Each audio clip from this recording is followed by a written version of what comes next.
তাহলে আমরা প্রথমে কি করব, ক্লাস 8-এর এই ফাইলটা ওপেন করব, এক্সেলের ফাইলটা ওপেন করব। ওপেন করতে হলে কোথায় গেলে বাম বাটন ক্লিক দেবো, তাই না? বাম বাটন ক্লিক দেওয়ার পরে আমরা ওপেনে ক্লিক দেবো। আরেকটা কথা জেনে রাখো, সেটা হলো যে কোনো কিছু শুরুতে আমরা বাম বাটন ক্লিক দিই, তাই না? সমস্যা নেই, বাম বাটন ক্লিক দেয়। বাম বাটন ক্লিক দিয়ে তারপর যত আমরা ক্লিক দেবো সেটা হলো, সরি ভুল হয়েছে, প্রথমে আমরা শুরু করার সময় ডান বাটন ক্লিক দেই। ডান বাটন ক্লিক দেওয়ার পরে আমরা পরবর্তী যতবার ক্লিক দেব সব বাম বাটন, লেফট বাটন। তাহলে আমরা এবার ওপেনে ক্লিক দিলাম। ওপেনে ক্লিক দিলে আমাদের এক্সেল ফাইলটা ওপেন হলো। এখানে আমরা আজকে 5 জনের নাম লিখব। তাহলে প্রথমে আমরা লিখলাম নেম, NAME,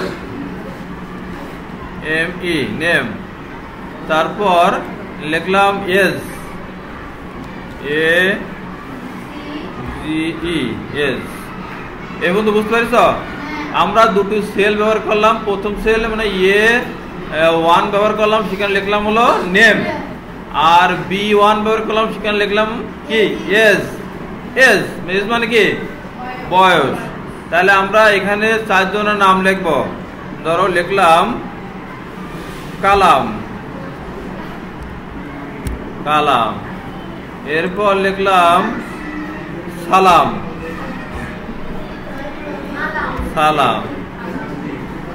এরপর ধরো লিখলাম তুহিন,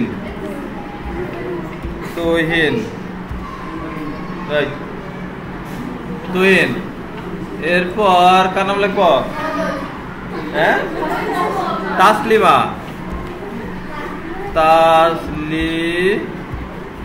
এই 4 জনের নাম লিখলাম, তাই তো? তোমরা লিখতে পারবো তো? দেখো 4 জনের নাম লিখলাম। নাম লিখে আমাদের বয়স দেব। ধরো কালামের বয়স 11 বছর, আর সালামের বয়স 7 বছর, আর তুহিনের বয়স 7 বছর, তুই বয়স 40 বছর, বয়স বেশি। এরপর তাসলিমার বয়স 20 বছর, তাসলিমার বয়স 20 বছর। ঠিক আছে?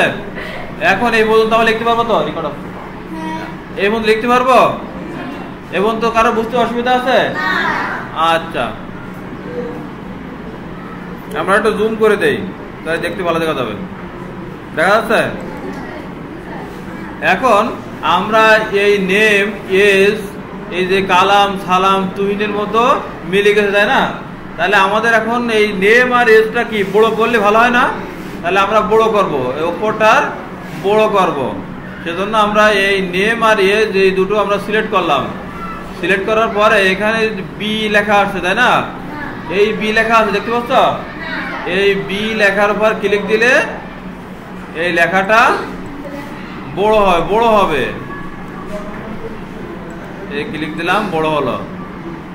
এই লেখাটা বড় হলো। এর চেয়ে বড় হয়েছে না মোটা হয়েছে না? মোটা হয়েছে। এখন যদি আমরা চাই যে এই লেখাটা, এই যে এজ আর নেম লেখাটা একটু কালার করব, এটা আমরা লাল কালার করব। দেখো এখানে এর নিচে কালার আছে, ফন্ট কালার। এটাকে আমরা কি বলি? Font colour. এর ড্রপ ডাউনে আমরা যদি ক্লিক দেই তাহলে অনেকগুলো কালার পাবো। এখান থেকে আমরা যে কালার পর মাউস নিয়ে যাব, এই লেখাটা সেই কালার হবে। তাহলে আমরা এই কালারটা নিলাম। এরপর আমরা যদি ভাবি যে আমরা নামগুলো এক কালার নেব আর এই যে বয়সগুলো এক কালার নেব, পারবো? তাহলে আমাদের প্রথম কি করতে হবে? সিলেক্ট করতে হবে। সিলেক্ট করলাম। সিলেক্ট করে এখানে আমরা কালার নেব, ধরো এই কালারটা নেই, এই কালারটা নেই। এরপর বয়সে আরেকটা কালার, তো বয়সও সিলেক্ট করব। সিলেক্ট করে আমরা এখান থেকে কি কালার দেব? এই কালার দিলাম। তাহলে 3 ধরনের, এখানে 3 ধরনের ডকুমেন্ট 3 রকম হলো। উপরে যে শিরোনামগুলো এক কালার, নামগুলো এক কালার, আর এখানে বয়সগুলো এক কালার। এখন আমরা যদি চাই যে নেম আর এজের এই তলে ব্যাকগ্রাউন্ড কালার দেবো একটা, তাহলে ব্যাকগ্রাউন্ড কালার আমরা ব্যাকগ্রাউন্ড কালার এখানে দিতে পারি। দেখো এখানে হলুদ আছে, এটাকে ফিল্ড কালার বলে, হলুদ আছে। আমরা এই হলুদটাকে অন্য কালার নিতে গেলে এই ড্রপ ডাউনে ক্লিক দেবো। এই ড্রপ ডাউনে ক্লিক দিলাম, এখানে অনেক ধরনের কালার আছে।